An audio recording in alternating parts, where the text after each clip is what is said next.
Hello children, welcome to AIMS India's online classes. So what did we learn in the previous class? We have learnt about what is an angle. Yes, when two sides meet at the vertex they form an angle. And also we have learnt about the different types of angles. What are the different types of angles? Right angle, that is an angle in the L shape. Next we have acute angle. Acute angles are smaller than right angles. Then we have obtuse angles. Obtuse angles are larger than our right angles. And then we have straight angles. Straight angles, what are a straight angle? When two rays are in the opposite direction from the vertex so that they form a straight line, the angle thus formed becomes a straight angle. So these were the different types of angles we have learned. Now let us look at how to measure these angles. Measurement of angles. See, what did I say? When two lines meet like this will be an angle. So what is this angle? How much is this angle? So how do we measure this angle? Take two sticks and form different angles and keeping one stick constant and moving the other slowly without changing the meeting point of the two sticks. Observe that the gap between the two sticks is increasing. Here the two sticks represent the arms of an angle. The gap between the two arms of any angle can be measured in degrees. So what are they saying? I'll explain this here. Okay. So we have to take two sticks. Stick 1, stick 2 and arrange them like this. Okay children. Now okay, I'll do it with another color. Let us take orange. The orange stick, you have to keep it constant. Okay. I'll keep the orange stick as it is, and coming to the green stick, I'll slowly move it. See, before it was here, now I have moved it to here. The meeting point should be the same children. Do not change the vertex. Then again from this place to, I'm moving it still again slightly to the left side. Now again from this I'll move a little more to the left. Understanding. So by this experiment or this little activity, what can we understand? We can understand the angles. So these two sticks, the green stick and the orange stick, are nothing but our arms of the angle. Yes, they are our arms of the angle, and here we have the angle. Here we have the angle, and as we can see, as we move the sticks, as we are moving the green stick, the distance is increasing, and as the distance increases, the angle also increases children. What is it? As the distance increases, the angle also increases. Now how do we measure this angle? Is nothing but the gap between the two arms of any angle can be measured in degrees. So the gap, yes, we can see the gap in between both the arms. So that is nothing but our angle, and we can measure it in degrees. Like for example, in the previous classes we have learned that we measure length in terms of centimeters, meters, kilometers. Yes, these are the units of measurement for length. Whereas units of measurement for mass, we have grams, kilograms and milligrams. So in the same way, for measuring our angles, degree is a unit of measurement. What is the unit of measurement we use children? We use degree. A degree is a unit of measurement of an angle. So when you have to find out how much is the angle, the answer would be some degrees. Say 10 degree, 5 degrees, 25 degree, 90 degree. So the angle is measured in terms of degrees. And the symbol used for representing degrees is this. Like for example, we are, what did we say? Kilometer. Okay, so how do we write it? We don't write 9 kilometers like this, yes or no? So instead of writing this whole kilometer, we simply write km. Instead of writing kilometer, we write km. In the same way, suppose the angle is 9 degrees. The angle is 9 degrees. So instead of writing degrees, what will I do is I'll use this symbol. I'll write 0 top, to the top of the number. Understood? This 0, when I write to the top of the number, it is read as degrees.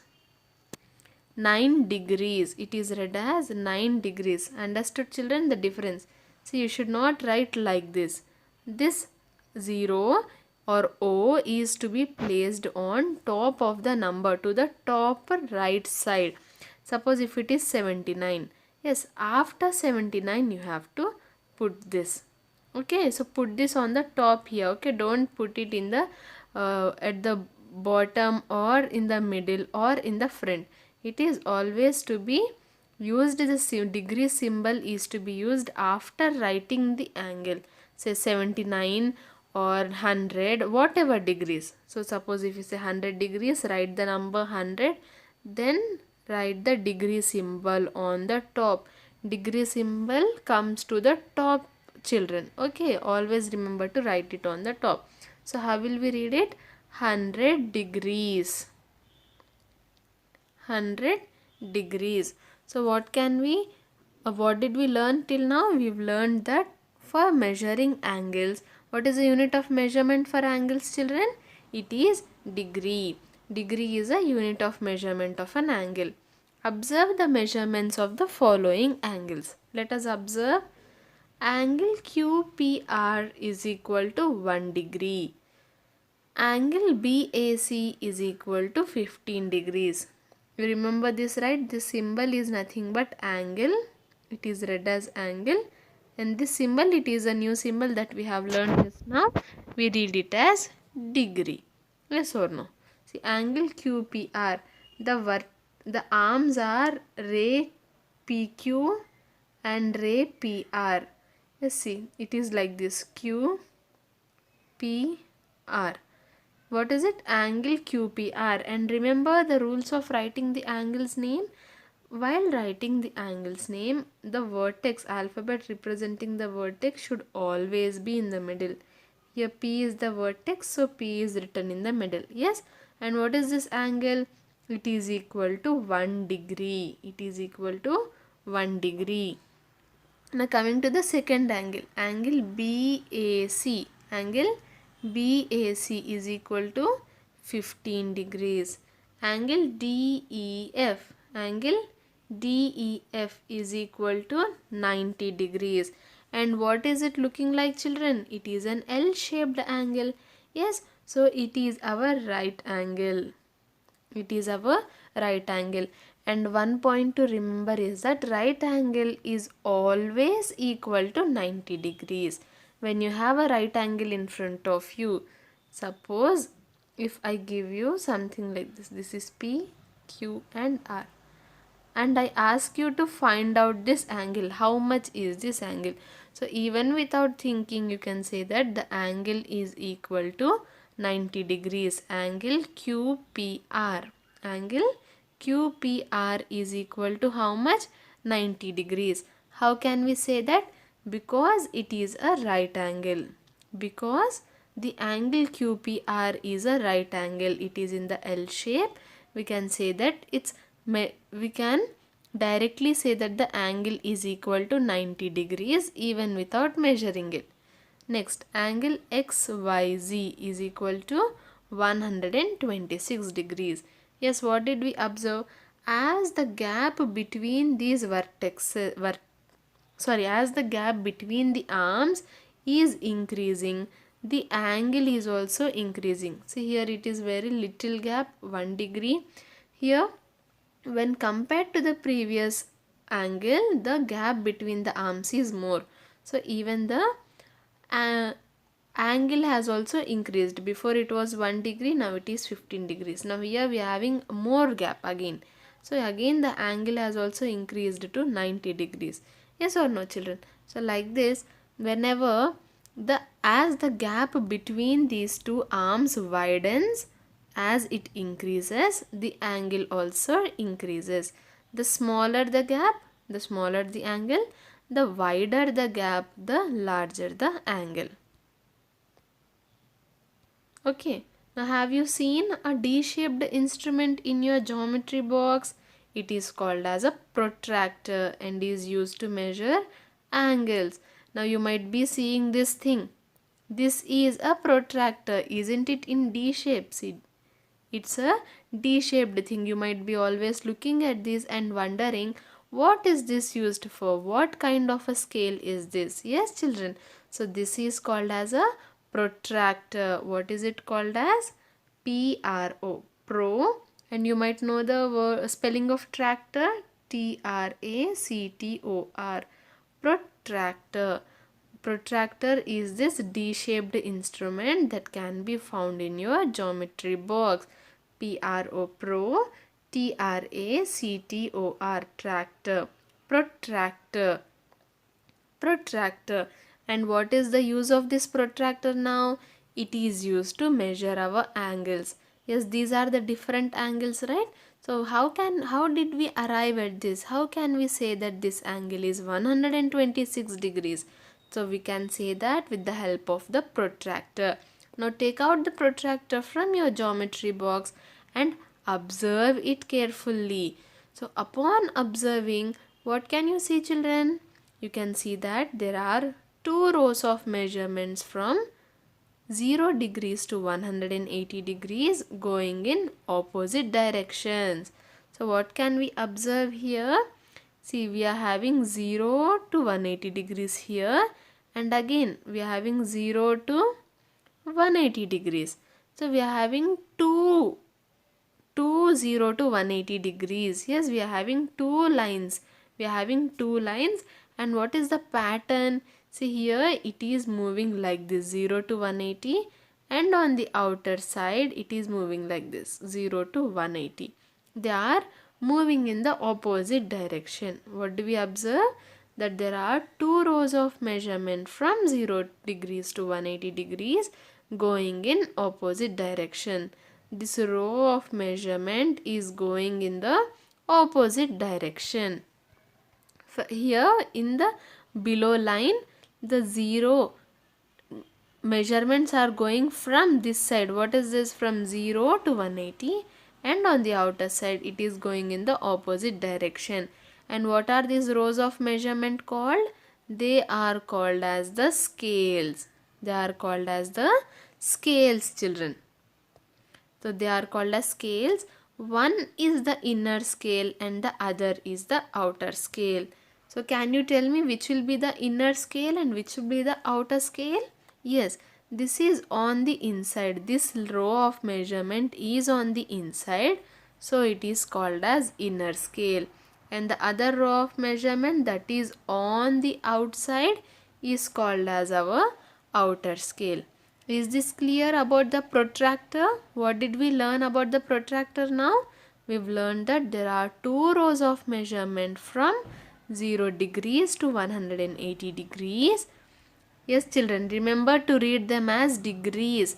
Yes, all these 180 degrees, it is 180 degree, this is 0 degree. Yes, all these measurements are to be read in degrees only. Just like on the scale. Yes, on the scale we don't read it as 1, 2, 3, 4. What will we read it as? 1 centimeter, 2 centimeter, 3 centimeter. Yes, in the same way the markings on the protractor are to be read in degrees. So 0 degrees, 10 degrees, 20 degrees and so on. So these rows of measurements are called as scales. Let us color. The inner one is called as the inner scale and the outer one is called as the outer scale. So these are the two rows of measurement on our protractor. And there are 180 divisions between 0 and 180. That means if you count the number of small lines here. Can you see these lines here, children? Yes, so if you count all these small lines together, it would be 180. So from 0 till 180. From 0 till 180, how many divisions are there? 180 divisions are there. If you count all these small lines together, you will get the total as 180. So each division represents 1 degree. The bottom line is known as the baseline. And what are they saying? Each division or each line represents 1 degree. See, the first one is 0, Then the second line becomes 1, 2 degree, 3 degree, 4 degree, 5 degree. See, the markings are similar to our scale, children. The markings are similar to our scale. Like for example, on our scale also we have, suppose this is 1.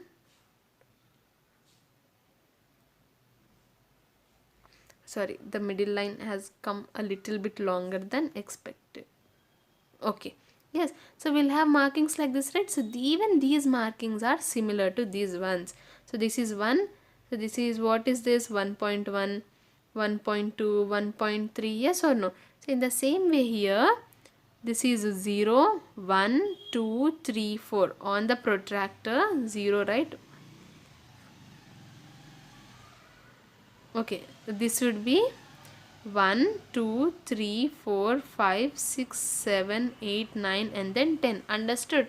So each marking is equal to 1 degree. Suppose if I am looking at one marking after 10. So this will be 11. After 10 we will have 11. So like this, each marking on our, or each division on our protractor represents 1 degree, and the bottom line is known as the baseline.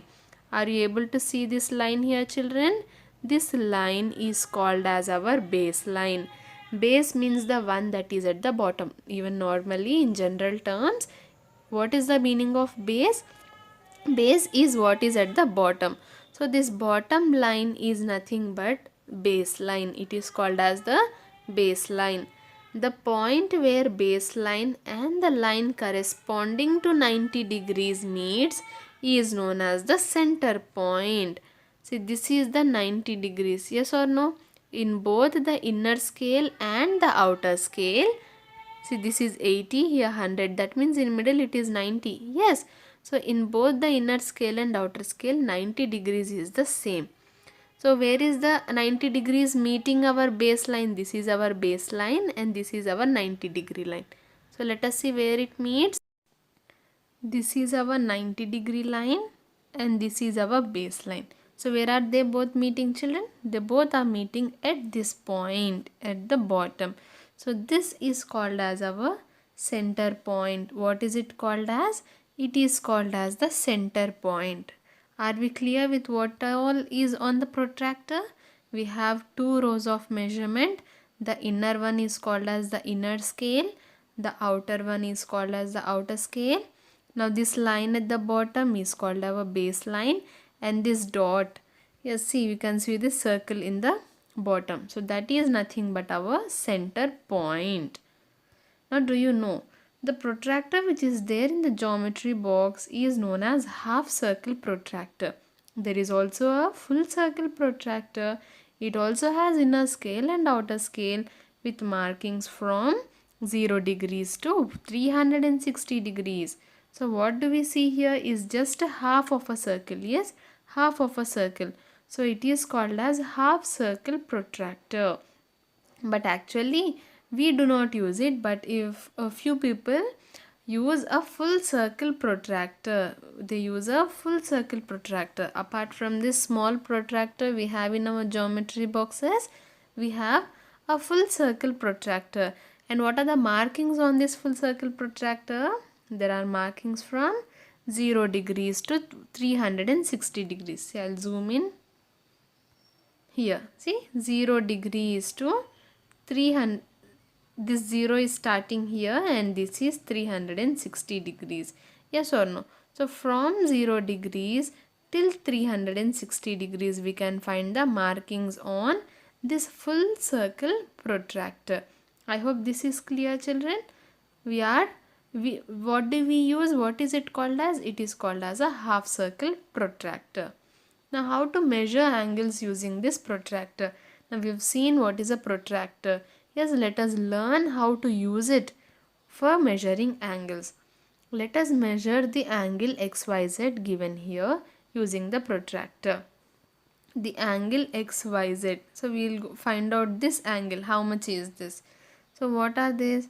XY and YZ are the arms. XY and YZ are our arms of the angles. Yes or no? Arms of the angle, And what is the vertex of the angle? Y is the vertex of the angle. XY and YZ are the arms of our angle. Now what is the step 1? Place the protractor over the angle to be measured, that is angle XYZ, such that the center point of the protractor coincides with the vertex of the angle, that is Y. So what is the center point here? We have learned, right, this circle on the bottom. Yes, this is called as the center point. So with this angle that we have, what should we do for XYZ? Y is our vertex. So this vertex should coincide with the center point of our protractor. Is this clear, children? Look, how are we placing the protractor first? First we will place the protractor such that the center point coincides with the vertex of the angle. Here both the center point and the vertex are at the same place. Now adjust the protractor such that the base line of the protractor coincides with the arm YZ of the protractor. So what is this? Okay, after placing, now what can we observe here? This line, this is the baseline, right? The baseline and the base arm of our angle are not at the same place. So what should we do? We should move our protractor slightly to the right side. Yes or no? Why? So that this baseline coincides with our arm YZ. Is this clear, children? What you do? You draw any angle on a piece of paper. First what we'll do, we'll place the protractor such that the center point is the same. So after that what you do is you simply move your protractor to this side. I'll draw and show using a different color. Understood? We have moved our protractor to this side. Before it was here, yes or no? Now we have moved our protractor to the right side. And another point to remember, always keep this in mind, the vertex and the center point should coincide with each other. They should be at the same place. Yes. So what is the step 2? Adjust the protractor such that the base line coincides with the arm of the protractor, any one arm. Okay, so this bottom arm, it should coincide with the base line of our protractor. And also make sure, don't forget to make sure that the vertex and the center of the protractor lie on the same point here. Both vertex and the center point should lie on the same point. Now step 3, choose the scale. That is, you can choose either the inner scale or the outer scale. But which one should we use? That is to be determined now. We are having 2 scales, so which one should we use? Look at the scale where the baseline arm is pointing to 0 degrees. Now we are having this arm, right, children? The baseline arm. Yes, the base means, what did I say? The bottom one. That is the YZ arm. Now this arm is showing 0 degrees in which scale? Is it showing 0 degrees in the inner scale or on the outer scale? Yes, let us see. See here. This base arm is showing 0 degrees on our inner scale. Yes or no? It is showing the 0 degrees on our inner scale. So for the marking or to measure the angle, we should look at the inner scale. Is this clear, children? The baseline arm is showing 0 degrees on the inner scale. So we have to measure our angle on our inner scale. There are what is this step 3? We have both inner scale and outer scale on the protractor. So now we have to decide which scale should we use for measuring our angle. So for that we need to look at our baseline arm. You have to look at this arm. So this arm is showing 0 degrees on our inner scale. So we have to measure our angle on inner scale. Suppose if the base arm was like this on this side. Okay. Are you able to see these 2 green lines? Now assume that this is our angle. Okay, children. Now in this case, the baseline arm is showing 0 degrees on the outer scale. It is showing 0 degrees on the outer scale. So for measuring, we use the outer scale. Is this clear? So how can we decide whether to use the inner scale or the outer scale? It depends on our baseline arm. If it shows 0 degrees on the outer scale, use the outer scale. If it shows 0 degrees on the inner scale, then use the inner scale, children. Now read the measure of the angle by observing with which degree the other arm, that is xy, is coinciding. Here xy is coinciding with the 80 degrees line on the inner circle. Hence the measure of angle xyz is 180 degrees. Suppose children, you think that you are measuring the length of a I'll just mark vaguely. I'll not mark very clearly. Okay. So what can we do? Let us assume that we are measuring the length of this eraser using a scale. Okay. So here the starting point is at 0 centimeters. The starting point is at 0 centimeters. Wait. I'll mark here. Okay, the starting point is at 0 centimeters, and where is our eraser ending? It is ending at 2 centimeters. It is ending at 2 centimeters. So we'll say that the length of the eraser is 2 centimeters. Yes, when we have placed the eraser, one end of the eraser at 0 centimeters. So how can we find out the length of the eraser?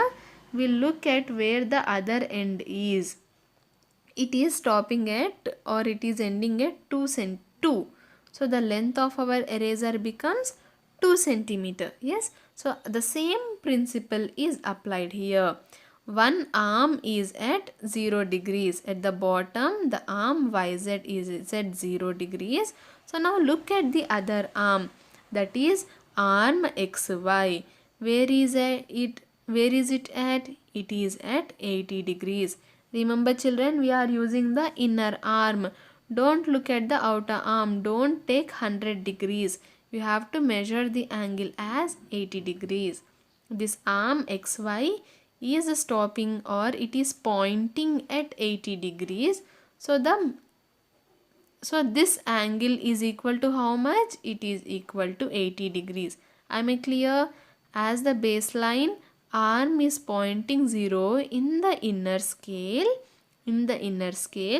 We are using the inner scale for measurement. The other arm XY is pointing 80 degrees on the inner scale.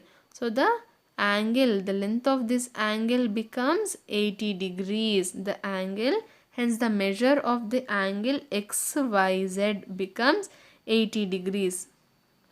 It is not 180, it is 80 degrees. I hope this is clear children.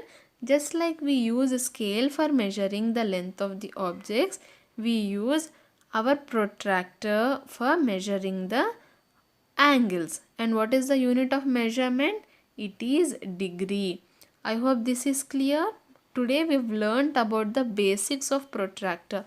What a protractor is, how it looks like, what are the different markings on the protractor, and how to use a protractor for measuring angle. So in the coming class, we'll discuss few more examples on how to measure angles using a protractor, because this is a very important topic children.